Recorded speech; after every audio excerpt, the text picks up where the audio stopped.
इस वक्त की बड़ी खबर बिहार से आ रही है। बिहार के ललित नारायण मिथिला विश्वविद्यालय दरभंगा से, जहां पर सहायक प्राचार्य जो हिंदी विभाग के हैं अखिलेश कुमार, उनके ऊपर बड़ा आरोप छात्राओं ने लगाया है। छात्राओं ने आरोप लगाया है कि देर रात देर शाम फोन करके और न्यूड तस्वीरें जो हमारे सहायक प्राचार्य हैं अखिलेश कुमार वो भेजा करते हैं। उन्होंने कहा कि हमसे बात करो, और अश्लील बातें करना उन्हें अच्छा लगता है। वो अश्लील बातें करना या फिर न्यूड तस्वीरें भेजना उनकी आदत सी बन गई थी, ऐसा बताया जा रहा है। तो इस वक्त की बड़ी खबर बता दें, बिहार के दरभंगा जिला के ललित नारायण मिथिला विश्वविद्यालय से, जहां हिंदी विभाग के प्राचार्य अखिलेश कुमार पर बड़ा आरोप छात्राओं ने लगाया है। छात्राओं ने कहा है कि देर रात फोन करते थे, जबरदस्ती बात करने के लिए कहते थे, नंबर नहीं देंगे या पास नहीं होने देंगे, इस तरह की धमकी भी दी जाती थी।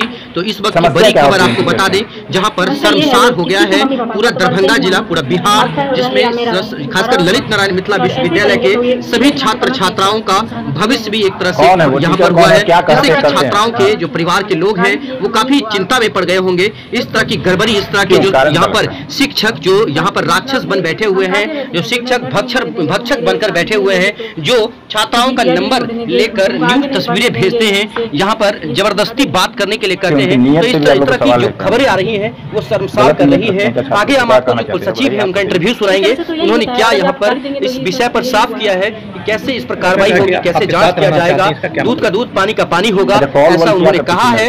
आपको छात्राओं का इंटरव्यू सुनाते हैं। सब्सक्राइब शेयर इस चैनल को जरूर कीजिएगा। तो इस वक्त की बड़ी खबर बता दें, जहां पर दरभंगा के ललित नारायण मिथिला विश्वविद्यालय के हिंदी विभाग के छात्राओं ने अपने ही शिक्षक पर बड़ा आरोप लगाया है। आपको कोई जानकारी है तो मुझे दीजिए, तो सर मेरा रिसीव करके छोड़ दिया। लेकिन और बाकी आपकी सहेलियों को, दोस्त को कॉल किया करते थे वो रात को? हाँ, फ्रेंड को करके। क्या करते थे कॉल करके? जो तुम मेरे रेस्टोरेंट पे आओ और नोट तैयार कर देना, तुमको हम बता रहे हैं कॉल किए। तो डर लगता है उनको, उनसे किसी प्रकार का आप लोग को डर भी लगता है क्या? जी, अपनी इज्जत आबरू को लेके उन टीचरों से? जी, इस टीचर को लगता है। चाहते क्या? इस टीचर नहीं, ये टीचर नहीं है। आप लोगों ने शिकायत किया कहीं? हाँ, कहाँ किया फिर? डीसी से भी किए थे और विभाग में भी किए थे। तो बोलते हैं सब मेरे अंदर में है, तुम जहाँ जाओ वहाँ मेरा ही है सब कुछ। हिंदी विभाग के टीचर से कौन है वो? अखिलेश सर है वो। मतलब हमेशा नोट्स देने के बहाने के लिए बुलाते रहते हैं घर रूम पे, और बोलते हैं कि जो यहाँ आओगे तो मतलब देंगे नोट्स। लेकिन हम लोग कभी नहीं गए। कितना भी रात को भी मैसेज करते हैं, कॉल करते हैं, रिसीव नहीं भी करते हैं फिर भी मतलब कॉल करते हैं, इग्नोर करते हैं, फिर भी मैसेज करते हैं। वो भी डर के मारे ना वॉइस कॉल करते हैं, क्योंकि रिकॉर्डिंग हो जाएगा इसलिए वो ऑडियो कॉल नहीं करते हैं। क्यों? बहुत चरित्रहीन है वो। रात में कॉल करने के पीछे क्या कारण क्या लगता है? कारण कुछ नहीं, बस यही मतलब करेगा तो मतलब पहले करते हैं वो कॉल पढ़ाई के लिए संबंधित, लेकिन बात फिर कुछ और, जो हम ऐसे हैं ये है वो, फिर कुछ और टॉपिक पे चले जाता है और अपने तारीफ बस किए करते हैं बहुत ज़्यादा। क्या बताते हैं? यही बताते हैं कि जो हम इतना लोग के लिए हैं, हमको वो पसंद करता है, हमको ये, यही सब, और क्या बोलेंगे। तो आपको उनके चरित्र पे भी सवाल उठा रही है क्या? उनके नियत पे कोई शक लगता है क्या? जी, नियत पे है, तभी तो वो यहाँ पर भी तो नोट्स दे सकते थे ना क्लास में। वो वहाँ रूम पे क्यों बुलाते हैं? इसका मतलब है कि कुछ तो है, इसीलिए तो बुलाते हैं ना रूम पे। वो भी सिर्फ लड़कियों सबको ज़्यादा मतलब ये करते हैं। भय लगता है उनसे क्या आप लोगों को? नहीं, क्यों भय लगेगा, क्योंकि अब हम लोग समझ गए हैं कि जो ऐसे हैं। पहले पता नहीं था कि जो उनका नेचर ऐसा है, अब पता चल गया है। तो आप लोगों ने शिकायत भी की है इसकी या फिर कुछ नहीं की है? किए हैं ना शिकायत। कहाँ किए हैं इसका? VC के पास, यहाँ पर भी डिपार्टमेंट में भी हुआ है, लेकिन अभी कोई मतलब ये नहीं, कार्रवाई नहीं हुआ है। चाहते क्या आप लोग? हम लोग चाहते हैं कि जो कार्रवाई हो, सर उनको मतलब यहाँ से निकाला जाए। लगता है वो उनके कारण ही बदनामी भी हो रही है विश्वविद्यालय के छात्रों में से। डर भी लगता है इनसे? डर नहीं लगता है तो फिर एक लड़की में जब उस तरह का उनका नेचर है तो एक अजीब तरह का डर भी तो सताता होगा मन में, क्लास आने का मन नहीं करता होगा क्या लगता है? बहुत लड़की तो क्लास छोड़ दी, लेकिन मैं मतलब मुझे खुद वो कॉल करता है, मुझे भी किया कितना बार। मैं इग्नोर करती रहती, फिर भी वो कॉल करता, वो भी वॉइस कॉल। मैं स्टेटस कुछ भी लगाती हूँ तो इमोजी भेजता है, स्माइल का, ये वो ये सब भेजते रहता है। और फिर मैं सोचती अगर कुछ ऐसा तो यहाँ पर भी तो बोल सकते हैं, लेकिन यहाँ पर कुछ नहीं बोलता। लेकिन जब घर जाने के बाद फिर वहाँ पर कुछ भी मतलब वॉइस कॉल रात को, पहले तो बहुत करता था, रात को 1 बजे 2 बजे ऐसे कर दिया। अब जब मैं ज़्यादा इग्नोर करने लगी तो अब नहीं करता, अभी 8 बजे 5 बजे ऐसे करती थी। फ़ोन नहीं उठाती थी तो थ्रेट करता था क्या, धमकी देता था क्या, फ़ोन नहीं उठाती थी नहीं, तो? मुझे ऐसा कुछ नहीं ठीक है। हमारे यहाँ मर्यादित तो ये है कि जब इस तरह घटना होती है, आपने देखा होगा कि इतने दिन में आपने बात की, हमने बच्ची का नाम लिया, नाम भी नहीं लेते हम लोग, उनका फ़ोटो भी नहीं देते, ये मर्यादा की बात है। ठीक है, कंप्लेन आया है, हमने आपको जैसे बता दिया, उसकी जांच कर रहे हैं, दूध का दूध और दूध पानी का पानी होगा। चूँकि रिकॉर्डिंग है, साक्ष्य हैं, सारी चीज़ों ने दिया है, कंप्लेन करने वाले लड़के ने भी, लड़कियों ने भी, और वो कमेटी उसकी जांच करेगी। समस्या है आपकी हिंदी डिपार्टमेंट में? हिंदी डिपार्टमेंट में यही समस्या है, जो हिंदी डिपार्टमेंट के एक डॉक्टर अखिलेश है, ठीक है, वो टीचर है, बस नाम के लिए टीचर है, लेकिन अगर देखा जाए और उसके चरित्र को देखा जाए तो वो टीचर के नाम पे कलंक है। क्योंकि यहाँ पे हमेशा धमकाता है कि अगर मेरे हित में नहीं रहोगी तो तुम्हारा करियर बर्बाद कर देंगे, रोड पे ला देंगे, ये कर देंगे, वो कर देंगे। यहाँ तक कि हम लोग अगर घर से आते हैं तो हम लोग को हमेशा भय बना रहता है कि कब ऑटो में ही हम लोग आते हैं तो मतलब अगर कोई नाम पूछता है कि बाबू कहाँ से आ रहे, तो हम लोग को डर हो जाता है कि मतलब क्या पता उसी का आदमी है। तो हमेशा हम लोग डर में हैं, हमेशा हम लोग डर में हैं, डरते रहते हैं यहाँ पे आते आते। क्या चाहते क्या है वो? चाहते हैं कि वो जल्द से जल्द, जितना जल्द हो यहाँ से वो हट जाए। अगर वो हट जाएगा तो हम कल को अपनी बहन को, अपने भाई को यहाँ भेजेंगे पढ़ने के लिए। तो डर किस बात का रहता है? डर इसी बात का रहता है जो वो हमेशा धमकाता है, जो तुम उस सर के खिलाफ एप्लीकेशन दो, उस सर के खिलाफ एप्लीकेशन दो, नहीं दोगी तो तुम्हारा करियर बर्बाद कर देंगे, नंबर काट लेंगे, नेट नहीं होने देंगे, यहाँ से PhD नहीं होने देंगे, यही सब बोलते हैं। अच्छा, कुछ लड़कियों से वो कांटेक्ट करना चाहता है, रात के फ़ोन पर क्या है? बिल्कुल करना चाहता है, ठीक है, वो रात को कॉल करता है, बात करता है उससे, हमसे बात करो, नहीं बात करोगी तो तुम्हारा नंबर काट लेंगे, ये करेंगे, वो करेंगे, मतलब हमेशा धमकाता रहता है। मनसा क्या होता है रात को कॉल करने के पीछे? मनसा क्या देखते हैं? मनसा यही रहता है कि हमेशा अपनी लोकप्रियता को दिखाता रहता है कि देखो हम इतना लोकप्रिय, मतलब हम इतने लोकप्रिय टीचर हैं कि हमारे अंदर राज्यपाल है, VC मेरे अंदर है, तुम कहीं पे जाओगी तो तुम्हारा कोई कुछ हेल्प नहीं कर सकता है क्योंकि VC और राज्यपाल सब मेरे अंदर है। अपने आप को फग्गू चौहान का भतीजा बताता है। उनकी नीयत पे भी आप लोगों को सवाल है? बिल्कुल उनकी नीयत पे, हाँ, उनका नीयत भी सही नहीं है, बहुत गलत है उनका नीयत, चरित्रहीन है एक तरह से। इसलिए कॉल किया जाता है आप लोगों को? कॉल किया जाता है कि बस हमेशा जब भी कॉल करता है तो आज तक अगर हम लोग को कॉल किया तो हम लोग बोले सर अगर मतलब पढ़ाई से संबंधित कुछ बता दीजिए, तो आज तक नहीं बताया। बस हमेशा अपनी लोकप्रियता दिखाता रहा कि देखो हम इतने लोकप्रिय हैं, ये है वो है, हमारे अंदर ये है, हमारे अंदर वो है, हमेशा मतलब अपना लोकप्रियता दिखाता रहा। स्टूडेंट क्या कर रहा है इससे उसको कोई मतलब नहीं है। हाँ, हम स्टूडेंट के साथ क्या कर रहे हैं इसको वो हमेशा देखता रहता है। वो लड़की किससे बात करती है, वो लड़का किससे बात करता है, अगर कोई लड़का लड़की बात करता है तो वो उसको गलत नज़र से देखता है, बोलता है तुम मुझसे काय बात करती हो, हमसे बात करो, तुम्हारा करियर बना देंगे। तो उसके मतलब एकदम से चरित्रहीन टीचर है। विश्वविद्यालय भी उस अखिलेश जी के प्रभाव में है क्या लगता है आपको, या फिर वो विश्वविद्यालय चाह रहा है कि उसको हटा दिया जाए? बिल्कुल यहाँ के विभागाध्यक्ष डॉक्टर राजेंद्र शाह वो भी लिख के दे चुके हैं, वो भी चाहते हैं कि यहाँ से हट जाए। अगर VC साहब अगर इस पर मतलब एक्शन नहीं ले रहे हैं तो हम लोग यही समझेंगे कि VC उनके अंदर है। सर, एक अलग सवाल है, आपने अतिथि शिक्षकों की बात की है, तो हिंदी विभाग के एक शिक्षक पे आरोप लगा है, क्या कहेंगे उस पर? हिंदी विभाग अध्यक्ष के द्वारा एक प्रतिवेदन प्राप्त हुआ था और छात्र संगठनों के द्वारा भी 2 दिन पूर्व पत्र प्राप्त हुए। हमारे यहाँ ICC माने इंटरनल कंप्लेंट काउंसिल है, उसमें फॉरवर्ड कर दिया गया है। चूँकि उसमें एक लड़की से संबंधित मामला था तो उसकी गहन जांच के लिए एक हमारे यहाँ सरकार के द्वारा निर्धारित काउंसिल बनी हुई है, जिसमें महिलाएं शिक्षिकाएं उसकी सदस्य होती हैं, माननीय प्रतिकुलपति महोदया उसकी अध्यक्ष होती हैं।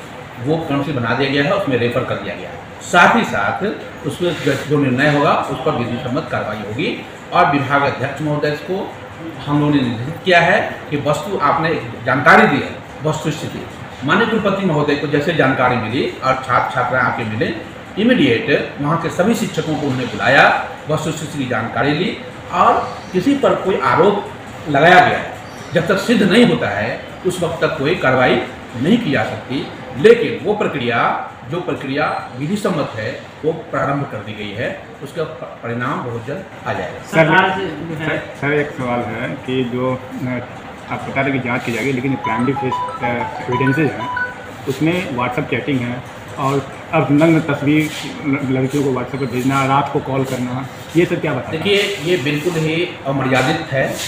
किसी भी छात्र छात्राओं को इस तरह की तस्वीर भेजना शैक्षणिक संस्थान में काम करने वाले, चाहे वो शिक्षक हो या कर्मी हो, वो स्वीकार नहीं है। उसकी गहन जांच की जा रही है, क्योंकि आप जानते हैं कि जब कोई आरोप किसी पर लगाया गया है तो उसके कई कारण हो सकते हैं। तो हम लोगों ने, क्योंकि हमारे यहाँ पहले से इस तरह की जहाँ छात्राओं का नाम आ जाता है इस तरह में, उसके लिए कमेटी बनी हुई है, जो वैधानिक कमेटी है, जो रिकमेंडेशन कर देगी उसकी नौकरी, उसमें ऐसा उनको इख्तियार दिया गया है कि किसी को सेवा मुक्त किया जा सकता है। तो इसीलिए वो उस कमेटी को रेफर हो गया है, वो जांच रिपोर्ट आ जाएगी, उस पर कार्रवाई होगी। सर एक बात बताइए, एक और बात सामने आ रही है सर इसमें कि वो अपने आप को राज्यपाल से जोड़ के बताते हैं, इसका दबदबा विश्वविद्यालय पर भी कहीं ना कहीं दिखता है। आज भी वो हाजिरी बना के विभाग से लापता है, क्या कहेंगे इसमें? अभी उसकी जानकारी तो मुझे नहीं है, लेकिन मैं आपको बता दूँ कि कोई भी व्यक्ति बाहर में किसी भी उच्च पदस्थ जो वैधानिक स्तर पे उच्च स्तर पर हैं, यदि वो उनका नाम लेता है तो वो गैरकानूनी है। इसलिए कि हम विश्वविद्यालय में जिस पद पर हैं, हमारा जिस पद को धारण करते हैं, हमारी हैसियत वही है। हमारे रिश्तेदार कौन कहाँ हैं, नहीं हैं, सच है गलत है, लेकिन ये कहना गलत है कि किसी बड़े पद पे कोई लोग होंगे तो विश्वविद्यालय के पदाधिकारी उसको ध्वंस होंगे। ऐसा आज तक विश्वविद्यालय के पदाधिकारियों के सामने इस तरह की घटना नहीं हुई है। छात्र छात्राओं का जो कंप्लेन आया है उसकी गहन जांच की जा रही है। जैसा कि मैंने कहा, जो विधि सम्मत होगा उस पर कार्रवाई। सबूत भी नजर आए हैं कि उनका कहीं दूसरे जगह ज्वाइनिंग था, लेकिन एक दिन में 48 घंटे के अंदर ये बात भी छात्र ने लिखा है, अभी उन्होंने जाँच की है। उनकी बहाली 2018 में हुई थी, 19 में। उस समय तात्कालीन जो व्यवस्था रही होगी, किस तरह उनका स्थानांतरण यहाँ हुआ, ये सभी जांच में आ जाए। सर एक सवाल है, उनके अंदर में 2021 तक वो पीएचडी नहीं थी, फिर भी उनके अंदर में एक प्रोफेसर है डॉक्टर अखिलेश कुमार, वो मुझे मानसिक तौर पे भी प्रताड़ित करते हैं। उससे पहले भी सर को हम लिखित दे चुके हैं, कोई कार्रवाई उन पर अभी तक नहीं हुआ है, और उनसे गाली गलौज करते हैं। आए दिन वो मुझे प्रताड़ित करते हैं सर, क्योंकि सर वो हमको बोलते हैं कि तुम किसी टीचर के खिलाफ लिख के दो। अगर कोई मित्र मेरा जो क्लास में पढ़ते हैं उनको रूम पे बुलाते हैं, लड़कियाँ को, अगर उनको मुझसे पूछते हैं आप रेगुलर क्लास जाते हैं तो आप बताइए, तो उनको रोकते हैं, मुझे सीधा धमकी देते हैं। जी सर, और हमको सर रात्रि 28 तारीख को 11 बजे कॉल करके मैये बहने वो सर गरियाया, और जब विभागाध्यक्ष को हम उससे पहले भी कंप्लेन कर दिए, लेकिन अभी तक कोई कार्रवाई नहीं हुई है। उनके खिलाफ मौखिक तौर पे भी और लिखित तौर पे भी कुलपति महोदय को मैंने दिया, लेकिन अभी तक कोई कार्रवाई नहीं हुआ। क्यों कार्रवाई नहीं हो पाई उनके खिलाफ? सर कार्रवाई इसीलिए, जी सर बिल्कुल सर, वो बोलते हैं कि जो राज्यपाल है श्री फागू चौहान जी, उनका वो मेरा रिश्तेदार है, तुम कितना भी पावर लगा लो तुमसे कुछ नहीं होगा। सीधा धमका दो, विभागाध्यक्ष जब कुछ नहीं कर पा रहे तुम क्या कर पाओगे? क्यों विभागाध्यक्ष इसके पहले भी कार्रवाई की है? जी सर बिल्कुल सर। क्या था पहले से भी आचरण कर? जी सर बिल्कुल सर, आप 1-1.5 साल पहले भी, 6 महीना पीछे भी जाइए, आप उनका जो विभागाध्यक्ष लिख के दिए थे, उनके मीटिंग हुआ था 5-6 विभाग में ही, लेकिन विभागाध्यक्ष सर का भी बात वो नहीं मानते हैं। वो सीधा बोलते हैं, फोन भी करते हैं तो नहीं आते हैं। उस दिन हम लोग आए थे, नहीं आए। उस दिन सर मैं बहुत बचा, मेरा जो बागमती छात्रावास के जो मेरा सीनियर सब है उन्होंने मुझे बचाया, लेकिन वो किसी का बात नहीं मानते। चाहते क्या सर? हम चाहते हैं कि उनको जल्द से जल्द यहाँ से हटाया जाए, ताकि आने वाला भविष्य में इस तरह से। जी सर, और सर मुझे बोला गया है कि तुम अगर मेरे खिलाफ बोलोगे तो तुमको कोई नहीं बख्शेगा। आपने शिकायत दर्ज कराई है इसकी? जी सर। कहाँ कराई? सर मैंने कुलपति महोदय के पास भी और विभागाध्यक्ष के पास भी शिकायत दी, लिखित और मौखिक दोनों तौर पे। जी सर, करते हैं उनका बुला के नोट्स के प्रलोभन दे, क्योंकि बंद कमरा में कोई देखने भी नहीं जाते हैं, क्या करते हैं वो नहीं पूरी तरह से। और जो 1-2 लड़की बोलती भी है उनको मुंह चुप करा देते हैं। उनका पहुँच है एकदम गुंडागर्दी पे उतर आते हैं, सीधा बोलते हैं हम तुमको देख लेंगे, सीधा बोलते हैं। चाहते क्या सर? हम चाहते हैं उनको जल्द से जल्द बर्खास्त किया जाए, हटाया जाए, ताकि विभाग में आने वाला भविष्य, नहीं तो हम जैसे कितना दीपक उस उत्पीड़न का शिकार बन सकता है। सर मुझे तमा आग्रह है, उस कितना बार कंप्लेंट जब सर समझना रहता तो विभागाध्यक्ष मीटिंग बुलाए, उनको समझाए, वो समझने का नाम ही नहीं ले रहा है। जी मेरा नाम सर दीपक कुमार है, 3य छमाही कमान छात्र हूँ। समस्या यह है, दिनांक 28 तारीख को रात्रि 11 बजे डॉक्टर अखिलेश कुमार, जो कि सहायक प्राध्यापक है हिंदी विभाग का, सर अचानक हमको कॉल करते हैं और मैये बहने गरिया देता है। हम उनको आदर करते हैं, प्रणाम सर, एकदम गरिया देते हैं और बोलता है कि तुम मेरा विरोध करते हो, तुम जहाँ भी जाओ तुमको हम पीएचडी नहीं होने देंगे, नेट नहीं होने देंगे, तुमको कोई बाप नहीं बचाएगा। इतना भद्दी गाली दिया सर। मेरा दोस्त भी था, वो सुन रहा था सर व्हाट्सएप कॉल के, तो मैं आपको दिखाना चाहूँगा सर। ठीक है, बोलिए। जी सर, तो मुझे गाली दिया, और जब हम बोले कि सर आप इस तरह से क्यों बोलते, बार बार हम सर उसको रिस्पेक्ट दे रहे थे, लेकिन वो बोला तुमको तुम्हारा बाप तुमको नहीं बचाएगा, तुम देखना कल।